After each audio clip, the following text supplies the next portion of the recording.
আজ শুনছেন ভূত বাগানের কথামালায় নিমাই ভট্টাচার্য রচিত গল্প অবিশ্বাস্য। শনিবারের বারবেলায় বেরোতে অনেকেই বারণ করেছিল, কিন্তু সকলের কথা অগ্রাহ্য করে বড়বাজার থেকে কেনাকাটা সেরে যখন শিয়ালদা স্টেশনে পৌঁছলাম, তখন আর মাত্র 5-7 মিনিট বাকি আছে গাড়ি ছাড়তে। তাই তাড়াতাড়ি বোলপুরের একটা টিকিট কিনে দৌড়লাম। সেখানে গয়া প্যাসেঞ্জার দাঁড়িয়ে আছে। কুলি দুজন সব মালপত্র বাঙ্কের উপর গুছিয়ে রেখে তাদের প্রাপ্য বুঝি নিয়ে চলে গেল। ট্রেন ধরার তাগিদে খেয়ালই হয়নি। যখন খেয়াল হলো তখন ট্রেন ছাড়ার ঘন্টা দিয়ে দিয়েছে। একটা বড় বগিতে একমাত্র যাত্রী বলতে আমি। মনটা খারাপ হয়ে গেছে। যখন মনে হলো চুরি, রাহাজানি, ছিনতাইয়ের জন্য এ গাড়িটার যথেষ্ট নামডাক আছে। একটা মাত্র আলো শিবরাত্রির সলতের মতো জ্বলছে। সারা বগিটার মধ্যে যেন একটা আলো আধারির খেলা চলছে। নিজেকে কীরকম যেন অসহায় মনে হতে লাগলো। দুর্গা নাম স্মরণ করে সাহসে ভর দিয়ে দরজার সিটকানিগুলো লাগিয়ে দিয়ে এবং মালপত্রগুলো গোছগাছ করে বসে পড়লাম। গাড়ি চলতে শুরু করেছে। চিন্তা করছিলাম ছেলে মেয়ে ও স্ত্রীর কথা। এখন তারা কি করছে, আর এইসব ঝামেলা আমার মাথার উপর চাপিয়ে দেওয়ার জন্য মনে মনে স্ত্রীকে খুব গালিগালাজ করছিলাম। আমি যেখানটায় বসেছিলাম সেখান থেকে ওপাশের বাথরুমটা পরিষ্কার দেখা যায়। এক মনে চিন্তা করছি, ঠিক সেই সময় বোলপুরের কিঙ্করবাবু বাথরুম থেকে হাসতে হাসতে আমারই সামনে বসে পড়লেন। কিঙ্করবাবুকে দেখা মাত্র কেমন যেন হতবাক হয়ে গিয়েছিলাম। দরজা তো ভেতর থেকে বন্ধ, তবে চলতি গাড়িতে এলেন কেমন করে? এইসব যখন চিন্তা করছি, কিঙ্করবাবুই তার সমাধান করে দিলেন। বললেন, ভায়ার কি শ্বশুরালয়ে যাওয়া হচ্ছে? আজ্ঞে হ্যাঁ, কিন্তু আপনি? আর জিজ্ঞাসা করতে হলো না। উনি বললেন, জানি ভায়া, তোমার মনের মধ্যে এই প্রশ্নটাই তোলপাড় করে তুলেছে। আরে ভায়া, তুমি আসবার একটু আগেই বাথরুমে গিয়েছিলাম। কদিন ধরে পেটটা বড় গোলমাল শুরু করেছে। তা তোমাকে দেখতে পাবো আমিও আশা করিনি। যাক, ভালোই হয়েছে ভায়া তোমাকে পেয়ে। বেশ গল্প করতে করতে যাওয়া যাবে, কি বলো? যুক্তিটা মনে মনে মেনে নিলাম। জিজ্ঞাসা করলাম, তা আপনি হঠাৎ এ সময় এখানে? আপনি তো কোথাও বড় একটা বার হন না শুনেছি। আরে বলো কেন ভায়া, আত্মীয় স্বজনে ভর্তি বাড়ি, যেন গম গম করছে। তা সত্ত্বেও বড় বৌমার জন্য মনটা খারাপ হয়। বাধ্য হয়ে সবাইকে দেখে বেলা 12টার সময় বাড়ি থেকে বেরিয়ে পড়ি বৌমার বাড়ির উদ্দেশ্যে। শিবপুরে এসে যখন পৌঁছলাম তখন সন্ধ্যা হব। এসেই শুনি বৌমার একটি পুত্র সন্তান হয়েছে ঠিক বেলা 2টোর সময়। তাই আর দেরি না করে এই রাত্রের ট্রেনেই যাওয়া স্থির করে এই শুভ সংবাদ বয়ে নিয়ে চলেছি। তুমি তো জানো বড় ভাগ্নের বিয়ে আমি নিজে দেখে দিয়েছি। বড় বৌমা আমার ঘরের লক্ষ্মী, আমি কি না এসে থাকতে পারি? কথাগুলো একসঙ্গে বলে একটা বিড়ি ধরিয়ে চুপচাপ টানতে লাগলেন। আজ যেন কিঙ্করবাবুকে কেমন কেমন মনে হতে লাগলো। দেখে মনে হয় ওর যথা সর্বস্ব কেউ চুরি করে নিয়ে গেছে। চুলগুলো কেমন এলোমেলো, চোখ দুটো যেন কোটরের মধ্যে ঢুকে আগুনের ভাটার মতো জ্বলছে। গলার স্বরটা যেন ক্ষীণ শোনাচ্ছে, মনে হচ্ছে বহু দূর থেকে কে যেন কথা বলছে। সেই চেহারায় আর সেই সুন্দরতা আর নেই।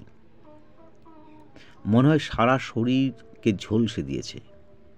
কাপড়টা ছেঁড়া, এক পা ধুলো ভর্তি।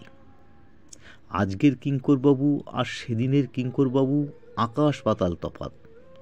অথচ বোলপুরে একে চেনে না এমন লোক বোধহয় খুব কমই আছে। বিরাট অবস্থা, নিজের ছেলে মেয়ে বলতে কেউ নেই। ওই ভাগ্নে দুজনকে নিজের কাছে রেখে মানুষ করেছে, তাদের বিয়ে থা দিয়েছেন। এখন তারাই এনার সব।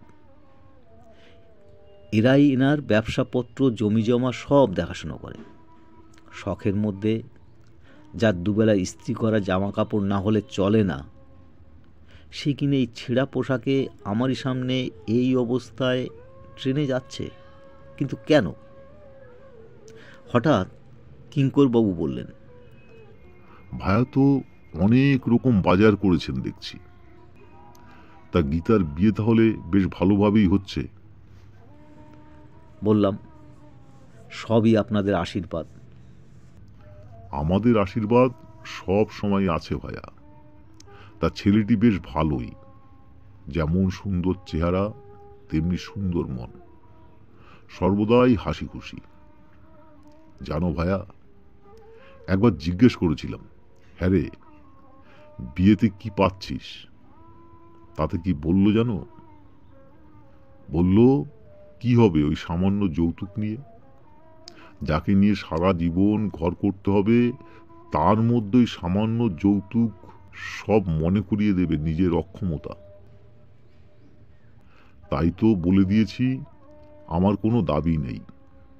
ভাবো তো, এইরকম চিন্তা যদি সব ছেলেদের মধ্যে থাকতো, তাহলে আর মেয়ের বাপেরা সর্বশান্ত হতো না। লোককে কতখানি দমন করতে পারলে এই ধরনের কথা বলা যায়। তাই তো আশীর্বাদ করছি ভায়া, ওদের বিয়ে সার্থক হোক, ওরা সুখী হোক। প্রসঙ্গটা পাল্টে হঠাৎ বলে উঠলেন, ভায়া, আমার এই ঘড়িটা ও টাকাগুলো তোমার ওই তরকারি বস্তার মধ্যে ঢুকিয়ে রাখো তো। শুনেছি ট্রেনটা ভালো না। একটা কাগজে মুড়ে গোটা কতক টাকা ও ঘড়িটা আমার হাতে দিলেন। যুক্তিটা ভালোই মনে করে আমিও আমার ঘড়ি, আংটি ও কিছু টাকা একটা রুমালে বেঁধে তরকারি বস্তার মাঝামাঝি জায়গায় রেখে দিলাম। কিঙ্করবাবুর উপস্থিতিটা আমার খুব অস্বস্তি লাগছিল, তাই বারবার বগিটার ওপাশে গিয়ে ধূমপান করতে হচ্ছিল। কিঙ্করবাবু বোধহয় আমার মনের অবস্থাটা টের পেয়েছিলেন, তাই একটা বিড়ি বাড়িয়ে ধরলেন আমার সামনে। আমি ইতস্তত করছি দেখে হাসতে হাসতে বললেন, ভায়া, ছেলেরা বড় হলে তাকে ঠিক বন্ধুর মতন করে নিতে হয়, এতে লজ্জা পাবার কিছু নেই।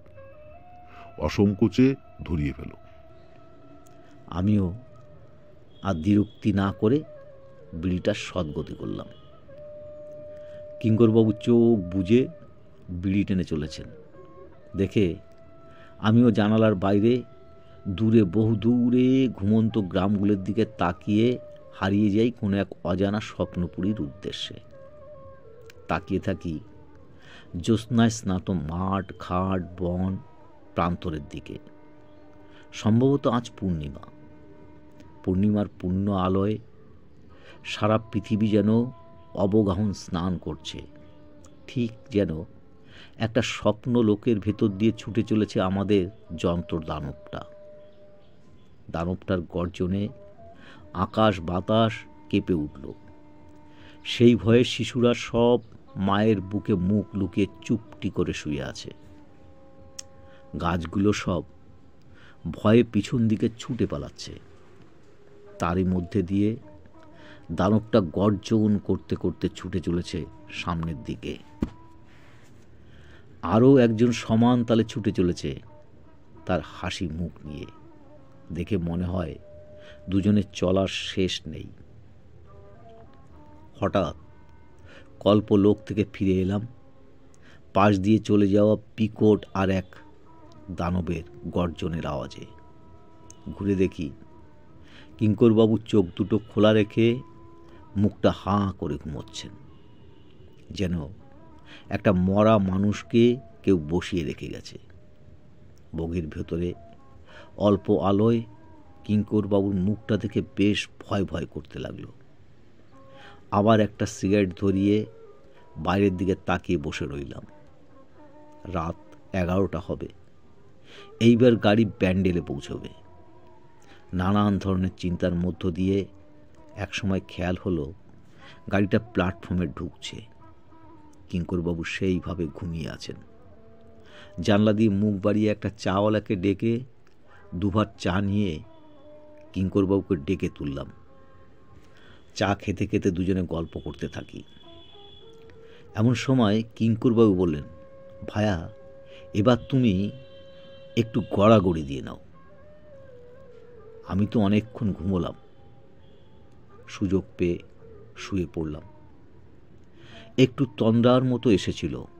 হঠাৎ একটা চিৎকারে ঘুমটা ভেঙে গেল। তাকে দেখি কিঙ্করবাবু নেই। বুকটার মধ্যে ছ্যাঁত করে উঠল। উঠে গিয়ে দেখি কিঙ্করবাবু দরজা খুলে ঝুঁকে পড়ে কি যেন দেখছেন পেছন দিকে। হয়তো আমারই পায়ের শব্দ শুনে আস্তে আস্তে ঘুরে নিজের সিটের দিকে চলে গেলেন। কিছু কথা জিজ্ঞেস করবার সাহস হলো না।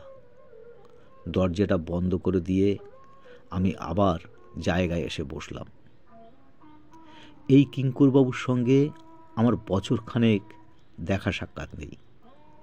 প্রায় 1 বছর পর আমি শ্বশুর বাড়ি যাচ্ছি।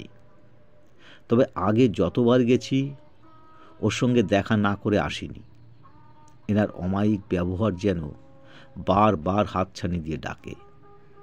কিন্তু আজ কেবলই মনে হচ্ছে এই কিঙ্করবাবুর মধ্যে কোথায় যেন একটা বিরাট তফাৎ উঁকি মারছে।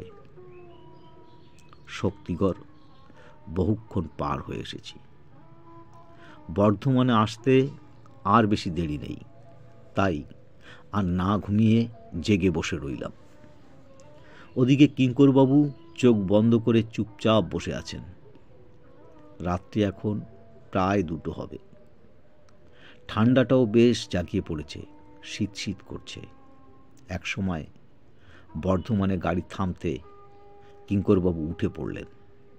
বললেন, একটু বসো ভায়া, আমি আসছি। বলেই এমন করে চলে গেলেন মনে হলো যেন হাওয়ায় মিশে গেলেন। তার ঠিক একটু পরেই একজন চেকার গাড়িতে উঠলেন টিকিট চেক করতে। আমাকে একা দেখে বেশ আশ্চর্য হয়ে প্রশ্ন করলেন, এত বড় কামরায় এত মাল নিয়ে এই রাত্রের গাড়িতে যাওয়া মোটেই উচিত হয়নি আপনার। একটু আগেই শক্তিগড়ের কাছে একজন নামকরা গুন্ডা গাড়ি থেকে পড়ে মারা গেছে। এই বলে ভদ্রলোক চলে গেলেন এবং যাবার সময় সাবধানে থাকতে বলে গেলেন আমাকে। ভদ্রলোকের কথা শুনে চিন্তায় ঝড় বয়ে গেল মনের মধ্যে দিয়ে। শক্তিগড়ের কাছেই তো কিঙ্করবাবুর দরজা খুলে বাইরে কি যেন দেখছিলেন। একটা চিৎকারেই তো আমার ঘুমটা ভেঙে গিয়েছিল। তবে কি? আর চিন্তা করতে পারলাম না। কিন্তু এ কি, গাড়ি তো চলতে শুরু করেছে অনেকক্ষণ। কিঙ্করবাবু কোথায়? একটা অজানা আশঙ্কায় বুকের ভিতর দূর দূর করতে লাগলো। জানলা থেকে পেছনে ফেলে আসা অন্ধকারে আচ্ছন্ন প্ল্যাটফর্মের দিকে তাকিয়ে কিঙ্করবাবুকে খোঁজার চেষ্টা করছি। এমন সময় একখানা হাত আমার কাঁধের উপর পড়ায় আতকে উঠে ফিরে দেখি বিরাট এক ঠোঙা খাবার হাতে কিঙ্করবাবু সেই প্রাণ কাঁপানো হাসি হেসে চলেছেন। আমার ফ্যাকাশে মুখের দিকে তাকিয়ে নিজেই আকস্মাৎ বলে উঠলেন, দরজায় দাঁড়িয়ে চাঁদের লুকোচুরি খেলা দেখছিলাম, তাই খেয়ালই ছিল না তোমার কথা। এসো খাওয়া যাক, ভীষণ খিদে পেয়েছে। বলে নিজেই দুটো জায়গা করে খাবার ভাগ করলেন। খাবারের পরিমাণ দেখে আমার চোখ ছানা ভরা। এত খাবার জীবনে কোনোদিন খাইনি, বিশেষ করে মিষ্টি তো খেতেই পারি না। তাই ওরই মধ্যে সামান্য কিছু নিয়ে বাকিটা কিঙ্করবাবুর পাতে তুলে দেই। তাই দেখে কিঙ্করবাবুর হাসি আর ধরে না। বললেন, ভায়া, তোমাদের বয়সে আমরা কবজি ডুবিয়ে খেতাম আর পাহাড় ভেঙে বেড়াতাম, আর তোমরা মানে আজকালকের এই যুব সমাজ সে তুলনায় খেতেই পারে না। অবশ্য এর জন্য তোমাদেরই বা দায়ী করি কি করে? দেশের এমনই সমাজ ব্যবস্থা, যার ফলে এই সম্প্রদায় না খেতে পেয়ে শুকিয়ে শুকিয়ে দেশলাইয়ের কাঠির মতো হয়ে উঠেছে। জানো, আমার যদি ক্ষমতা থাকতো তাহলে ওই শুকিয়ে যাওয়া কাঠিগুলোর মাথায় এমন একটা বারুদের খোল দিয়ে ঘষা দিতাম, যার ফলে সব কাঠিগুলো একসঙ্গে জ্বলে উঠত, আর সেই আগুনে সব জ্বালিয়ে পুড়িয়ে আসল সোনার রং ধরিয়ে দিতাম বাংলার প্রতি ঘরে ঘরে। তাই তো বলি ভায়া, কবজি ডুবিয়ে খাবে, পাহাড় ভেঙে বেড়াবে, আর মনকে করবে নির্ভীক। দেখবে সেখানে থাকবে না কোনো ভয়। নাও নাও, আরম্ভ করো। খাওয়ার শেষে ওয়াটার বোতল থেকে খানিকটা করে জল দুজনে খেয়ে একটা সিগারেট ধরালাম। কিঙ্করবাবু নিজে একটা বিড়ি ধরিয়ে চোখ বুজে ধ্যানমগ্ন অবস্থায় বসে রইলেন। সারাদিনের ক্লান্তিতে কখন যেন ঘুমিয়ে পড়েছিলাম। হঠাৎ কিঙ্করবাবুর ডাকে ধড়মড়িয়ে উঠে বসি। অজয় নদী পার হচ্ছে ভায়া, মালপত্র সব ঠিক করে নাও। বাইরে চাঁদের আলোটা কেমন যেন একটা ঘুমন্ত স্বপ্নপুরীর মতো দেখাচ্ছিল। আস্তে আস্তে প্ল্যাটফর্মে গাড়িটা দাঁড়াতে কিঙ্করবাবু আর আমি মালপত্র সব ধরাধরি করে প্ল্যাটফর্মের একটা গাছতলায় জড়ো করে রাখলাম। ঠান্ডাটাও বেশ পড়েছে। হিম শীতল জ্যোৎস্না আলোকিত প্ল্যাটফর্মে আমরাই মাত্র দুজন যাত্রী। একজন স্বপ্নলোকের মধ্যে আকুলি বিকুলি হয়ে কি যেন দেখার চেষ্টা করছে। তার ওই চাহনির মধ্যে কাকে যেন খুঁজে বেড়াচ্ছে। ভায়া, কি এই রাত্রে বাড়ি যাবে, না বাকি রাতটুকু এখানে কাটিয়ে ভোরবেলায় যাবে? তাই তো ভাবছি। আর মাত্র 2 ঘন্টা, ঘন্টা 2 রাত আছে। এত মালপত্র নিয়ে যাওয়া কি ঠিক হবে? তাহলে এক কাজ করো, এসো ভায়া, বাকি রাতটুকু দুজনে গল্প করেই কাটিয়ে দিই। অগত্যা দুজনে গাছতলায় বাঁধানো জায়গায় বসে পড়লাম। চারিদিকে নিস্তব্ধ। দূরের লাইটগুলো যেন একটা একটা প্রদীপের মতো টিমটিম করে জ্বলছে। চাঁদের আলোটা অনেকটা ফিকে হয়ে এসছে। লাইনের ওপাশে দুটো কুকুরের মারামারি চিৎকার ভেসে আসছে দূর থেকে। একসময় কিঙ্করবাবু উঠে চলে গেলেন বুকিং অফিসের দিকে। একা একা বসে আছি আর ভাবছি, আজ থেকে 15 বছর আগে ঠিক এমনি এক রাত, সেদিনও সম্ভবত আকাশে এই জ্যোৎস্নায় মুখরিত করে দিয়েছিল। তবে সেদিন সঙ্গে ছিল আমার স্ত্রী। পরিচয় করিয়ে দিয়েছিলেন রবীন্দ্রনাথের তীর্থভূমির সঙ্গে। লাল মাটির এই দেশ অম্রকুঞ্জের ছায়ায় স্থপিত শান্তিনিকেতনের সঙ্গে। আজ তার কত পরিবর্তন। হঠাৎ চমক ভাঙল একটা মালগাড়ির আওয়াজে। তারই পিছনে লাল আলোটা ধীরে ধীরে দূর থেকে দূরে মিলিয়ে যেতে লাগলো কোনে এক নাম না জানা দেশের উদ্দেশ্যে। ফিরে দেখি একজন পাহারাদার ধীরে ধীরে এগিয়ে এসছে আমার দিকে। বাবু সাহাব কি কলকাতার থেকে আসলেন? কোথা যাবেন? যাব সুরিপাড়ায়। শ্বশুরমশাইয়ের নাম বলাতে বুঝলাম শ্বশুরমশাইকে চেনেন। হাসতে হাসতে পাহাড়দার বলল, अरे उनके तो हमें बहुत चीने। परसों रोज उनका छोटो लड़की शादी आछे, हमार भी निमंत्रण आछे। ता आपने पूछी उसेर बाजार करिए आनलेन। अच्छा बाबूजी, हमें चललो, परसों रोज फिर देखा हुए। চলে গেল একটা দেশওয়ালি সুর ভাসতে ভাসতে। কিঙ্কর বাবু দুভার চা নিয়ে হাজির। ভোর 3-4টের সময় চা কোথায় পেলেন চিন্তা করছি। এমন সময় উনি হাসতে হাসতে বললেন, একজনকে ডেকে তুলে চা করিয়ে নিয়ে আসতে হলো। চা খেতে খেতে গল্প করছি। এমন সময় বললাম, আপনি বরং বাড়ি চলে যান, মিছিমিছি আমার জন্য এই ঠান্ডায় কষ্ট পাচ্ছেন। হাসতে হাসতে কিঙ্করবাবু বললেন, বুঝলে ভায়া, সবই মায়া। আর এই মায়া আছে বলেই মানুষ বারবার পৃথিবীতে জন্ম নেয়। আত্মীয় স্বজন, বন্ধু বান্ধবকে তাই মায়ার বাঁধনে জড়িয়ে থাকতে চায়।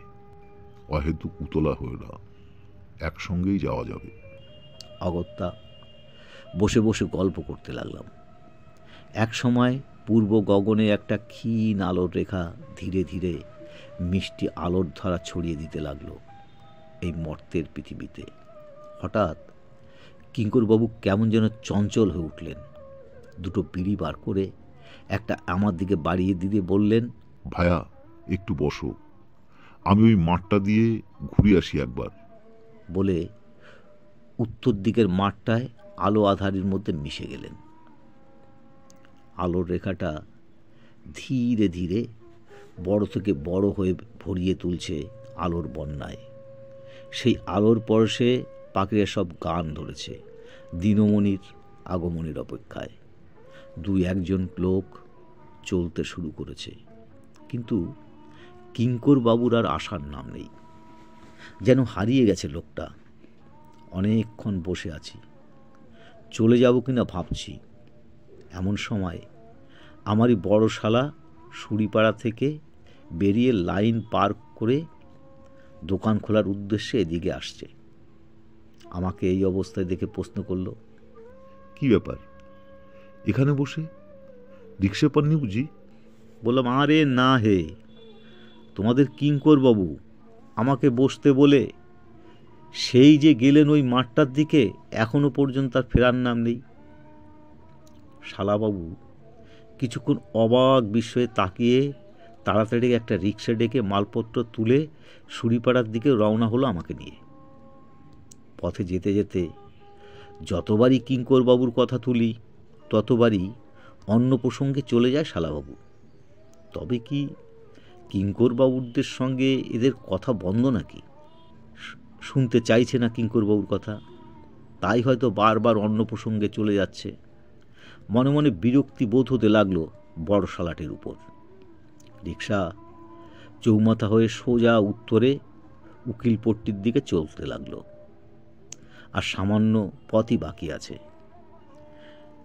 এক সময় শ্বশুরবাড়ির দরজার সামনে এসে রিক্সা দাঁড়ায়। আমাকে দেখে স্ত্রী, ছেলে, মেয়ে, শ্বশুর, শাশুড়ি, আত্মীয় স্বজন সবাই বেরিয়ে সদরে এলো। চেয়ে দেখি পাশেই কিঙ্করবাবুদের বাড়িটা তখন ঘুমে অচেতন। শাশুড়ি ঠাকুরন দাওয়ায় একটা মাদুর পেতে দিলেন।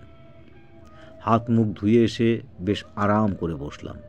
সঙ্গে সঙ্গে ছোট শালাটি 1 কাপ গরম চা এনে দিল এবং বেশ আমেজ করেই খেতে লাগলাম। আদর আপ্যায়নের বহর থেকে সমস্ত ক্লান্তি যেন সরে যেতে লাগলো। হাজার হোক বড় জামাই তো। আমার মাল নামাতেই ব্যস্ত। বড় শালাকে দেখেই মনে পড়ে গেল কিঙ্করবাবুর কথা। জিজ্ঞাসা করলাম, হ্যাঁ এই কিঙ্করবাবু ফিরেছি কিনা একবার খোঁজ নিয়েছ, নাকি আমার জন্য তিনি আবার স্টেশনে দৌড়দৌড়ি করছেন? কি ভাববেন লোকটা, সারা রাত একসঙ্গে এলাম, আমাকে কত খাওয়ালেন, কত যত্ন করলেন, আর আমি কিনা তাকে রেখেই চলে এলাম। একসঙ্গে এতগুলো কথা বলে তাকিয়ে দেখি বাড়িশুদ্ধ সবাই হাঁ করে চেয়ে আছে আমার দিকে। ওদের চাউনিতে নিজে কেমন বোকা বোকা মনে হতে লাগলো। হঠাৎ শাশুড়ি ঠাকুরুন প্রশ্ন করলেন, তুমি কার কথা বলছো বাবা? তুমি কি সত্যি বলছো যে কিঙ্করবাবু গত রাত থেকে তোমার সঙ্গে ছিলেন? বললাম, হ্যাঁ মা, আমি মিথ্যে বলবো কেন? ব্যাস, আমার উত্তর পেয়েই এ আমার কি হলো রে বলে চেঁচিয়ে হাউ মাউ করে কাঁদতে শুরু করলেন শাশুড়ি। সামনে বড় শালাকে দেখে বললেন, ওরে বাবলু, যা তো বাবুর বড় ভাগ্নেকে তাড়াতাড়ি একবার ডেকে আন। এবার বিস্ময়ের পালা আমার। মাথাটা কেমন যেন গোলমাল হয়ে যাচ্ছে। এদের সব কাণ্ড দেখে আমার মনে হচ্ছে আমি এবার কেঁদে ফেলব। বিস্ময়ের পর বিস্ময়। কিছুক্ষণের মধ্যেই কিঙ্করবাবুর দুই ভাগ্নে আমার সামনে এসে হাজির। তাকে দেখা মাত্র শাশুড়ি ঠাকুরুন বলতে লাগলেন, বাবা ধীরেন, আমার বড় জামাই তোমার মামার সম্বন্ধে কি বলছে শোনো। ছোট শালাটিও দেখি তার মায়ের সঙ্গে সুর মিলিয়ে একপাশে দাঁড়িয়ে কাঁদছে। আমার স্ত্রী ছেলেমেয়েরা সবাই এক এক সুরে মিলিত হয়ে দূরে দাঁড়িয়ে কাঁদছে। শ্বশুরমশাই মাথায় হাত দিয়ে এক পাশে চুপটি করে বসে আছেন। মোটের উপর সবাই অনেকটা তফাতে সরে আমার দিকে কেমন যেন ভয়ে ভয়ে তাকিয়ে রয়েছেন। চোখের উপর এই দৃশ্য দেখে কেমন যেন অস্থিরতার মধ্যে ছটফট করতে থাকি। মনে হচ্ছে এবার আমি পাগল হয়ে যাব। এমন সময় ধীরেন আমার পাশে বসে জিজ্ঞাসা করল, কি হয়েছে জামাইবাবু? আমাকে সব খুলে বলুন তো। ধীরে ধীরে গত রাত্রের সমস্ত ঘটনাগুলি ধীরেনকে বললাম। আর এও বললাম, তোমার মামা যে আমাকে বললেন গতকাল বেলা 2টোর সময় তোমার একটি পুত্র সন্তান হয়েছে। তাছাড়া আরও বললেন তার ক্যাশবাস্কের কোনো এক গোপন স্থানে রেখেছেন একছড়া সোনার হার, হীরের লকেট, তোমার ছেলের অর্থাৎ তোমার ভাবি নাতির জন্য। লক্ষ্য করলাম আমার কথা শেষ হতে না হতেই ধীরেনের ছোট ভাই এক দৌড় মারল বাড়ির দিকে।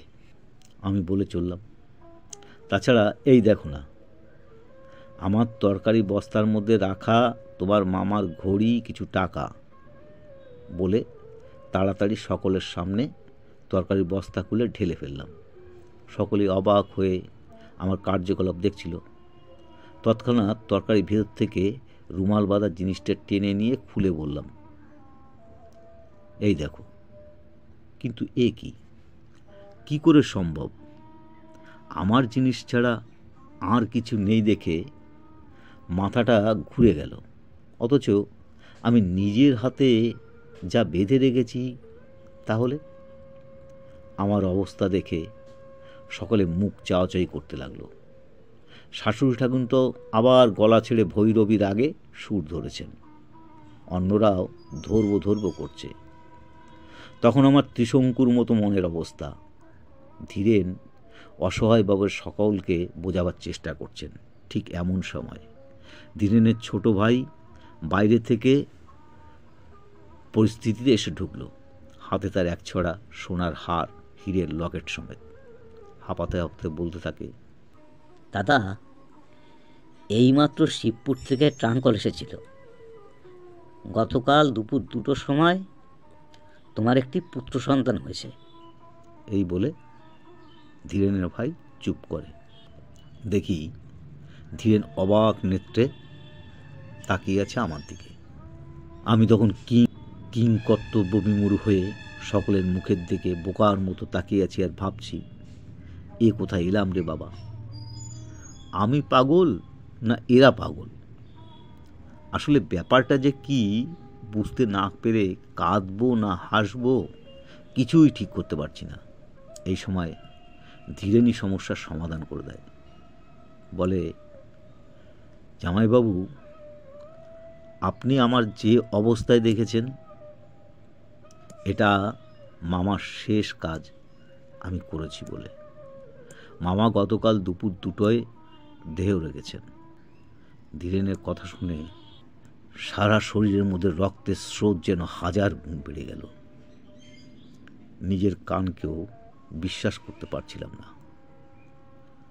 ভয়ে সারা শরীর ঠক ঠক করে কাঁপতে লাগলো ধীরেনের মুখে এই কথা শুনে। সকলে মিলে আমাকে ধরে শুইয়ে দিল। কিরম একটা গোলক ধাঁধার মধ্যে পড়ে ছটফট করতে থাকি। তবে কি আমি সব ভুল দেখলাম?